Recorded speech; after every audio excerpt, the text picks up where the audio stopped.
Hi, this is Dylan with Bulldog Rooter.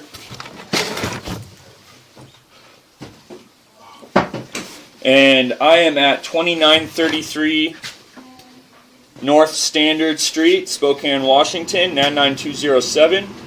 This is a sewer video inspection. I'm pushed all the way out to the city main. We got tile pipe for the city. As we pull back, you see a pretty good kind of offset, kind of separation, where they transition from concrete to tile to the city. And this is where you see the root growth. I don't have a self-oscillating or a self-leveling camera head, so the bottom of the pipe, as you can see, is on the top of my screen right now. Okay. So that's where the water flows, and it's important to know that that's where it's flowing. So there's, no matter this separation, it's smooth on the bottom. So this separation and offset in the pipe is not. Matter. That doesn't necessarily matter. Gotcha. Anything that's not smooth in a sewer line is going to obstruct the flow of solid waste, poop, toilet paper, what have you. So somehow I got the idea that was on the bottom. Yeah. Because I'm probably looking at it just like it would be a bigger deal if the drain was on the bottom on that side, because that wouldn't be smooth for waste to travel through. And you can see that probably over time, as this line's been serviced, they've chewed at that joint quite a bit because of that offset.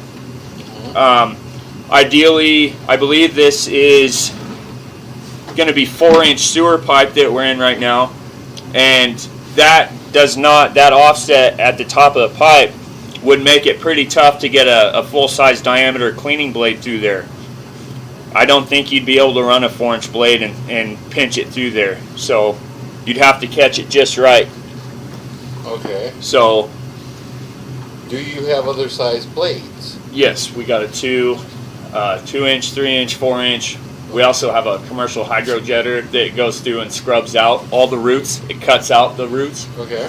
But this joint's been cleaned fairly well. Yeah, it was just done recently, just like a week ago. Yeah.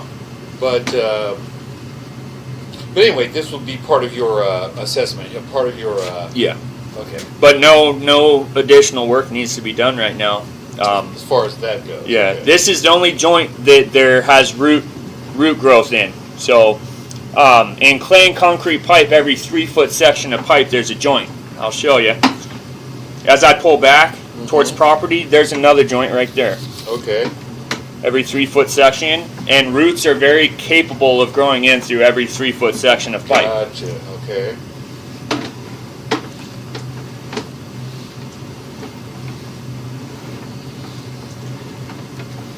The line consists of concrete, everything on property, and going out to that tile city main, which is very maintainable pipe. That's really good news. Okay. This joint's fairly clean too. There's no major offsets or anything that's obstructing the flow of waste. Now, is the pipe too small, or is this just standard pipe? This is standard. Okay. This is a 4-inch concrete sewer line. Okay, now what they were looking for was what would it cost? Action, when they were out here, they were talking to us about having that changed out, the whole pipeline or whatever from the street to here. It's not bad. No, this line does not need to be replaced. What is causing us to clog up so much then? It was those roots right before the city main. And they come in so often that because we've been getting it like lately every 2 months or so. Yeah, because they probably just got those roots cleaned to where they're not going to stop you up. Okay. But they probably just ended up popping right through that spot several times and not doing a very good cleaning. But you're a matter of being in control of the cleaning. Ideally, you'd want to shoot a 4-inch cleaning blade through there. But you can't. The condition of the pipe, because it's structurally imperfected, there's something going on with it. Is that plastic? Where? That I'm looking at right now? No, there? that's suds. Soap suds. Okay.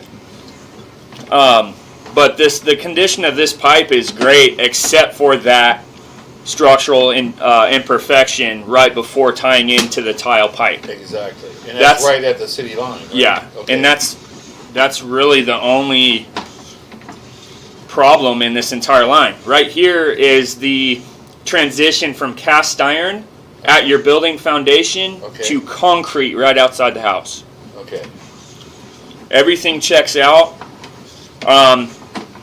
Really, the only thing that would potentially need to be fixed or went about fixing is that transition where it ties into that tile pipe, which is out in the street. Now, is that something that you folks would do or the city would do? The homeowner is responsible for everything and including the city tap. Okay. So it would be the landlord's or the owner's responsibility to address that issue through an excavation company of sorts. But that would be the only place you see the real problem at. Yeah. All the rest of the line is awesome. It's golden. Okay. You know, I don't foresee needing to replace this concrete line for probably another 50, 100 years or so, unless people started planting a bunch of trees over it. That would be a major issue. Now, there was a belly or something along that line. You did not see one? There was very little water standing because of slight offset at one of the joints, but that was it. But it's nothing major that's even going to cause you guys issues. This line is great, honestly.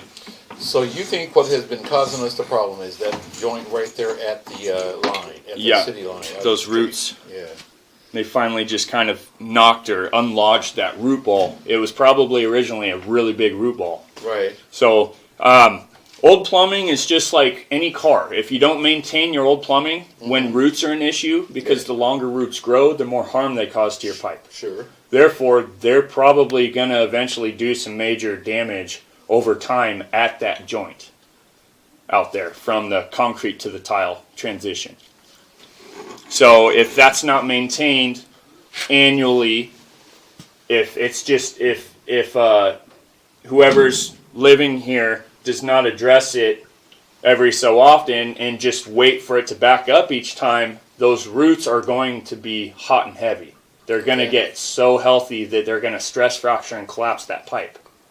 Okay. That's your issue. Gotcha. So if you were able to repair that end at the city